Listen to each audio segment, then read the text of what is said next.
ज्या गोष्टी आपल्याला करायला आवडत नाहीत त्या गोष्टी आपल्याला लग्नानंतर कराव्याच लागतात. असं का बोलते ते तुम्हाला पुढे समजेलच, पण त्याआधी नमस्कार मंडळी. तर आज मी गेले होते डीमार्टमध्ये थोडी ग्लोसरीची शॉपिंग करायची होती. कारण एकदा का ग्लोसरीची शॉपिंग झाली म्हणजे महिनाभर काही टेन्शन राहत नाही. आणि डीमार्टचा निवडक माल भरला तर मग तर काही टेन्शनच राहत नाही.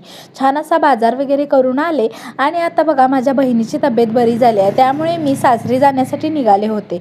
तर बघा मम्मीने मला हळदी कुंकू वगैरे दिलं, त्याच्यानंतर सक्षमची थोडी लाड वगैरे केले आणि त्याच्यानंतर बघा मला माझे पप्पा घरी सोडण्यासाठी आले होते. आणि मग आम्ही घरी आलो तर बघा सासरहून म्हणजे आहोंसाठी, आहोंना खूप फिश आवडतं, तर त्यासाठी त्यांच्यासाठी बघा बांगडे आणि हे टुना फिश दिली होती. तर तीच बनवायची मी इथं तयारी करत होते. तर त्यामध्ये अर्ध लिंबू पिळून घेतलं आणि थोडंसं मीठ घालून हे 15 मिनटं रेस्ट करण्यासाठी ठेवून दिलं.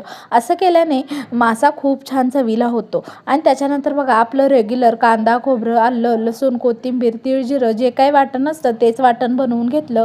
थोडंसं तेल घातलं, तेलामध्ये कांदा घातला, जो काही मसाला बनवला होता तो घालून घेतला.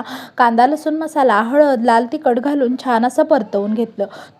तेल सुटेपर्यंत छान असं परतवून घ्यायचं. त्यामध्ये अर्धा ग्लास पाणी घातला आणि हे एक 5 ते 7 मिनटासाठी शिजू द्यायचं. आणि जेव्हा केव्हा उकळी येईल ना तेव्हा त्यामध्ये असे मासे घालून घ्यायचे आणि छान असं 10 मिनटासाठी उकळवून घ्यायचं. जसजसा हा मासा शिजत जाईल तसतसा घट्ट होत जातो आणि खूप छान होतो मासा. असं का बोलत होते माहिती आहे का, मी लग्नाआधी कधी मासे खात पण नव्हते आणि बनवत पण नव्हते, पण लग्नानंतर बघा आहोंना आवडतं त्यासाठी मला करावं पण लागतं, पण मी खात नाही बरं का. आणि खूप छान मासा झाला होता चवीला. चला तर भेटू नेक्स्ट व्हिडिओमध्ये, तोपर्यंत बाय.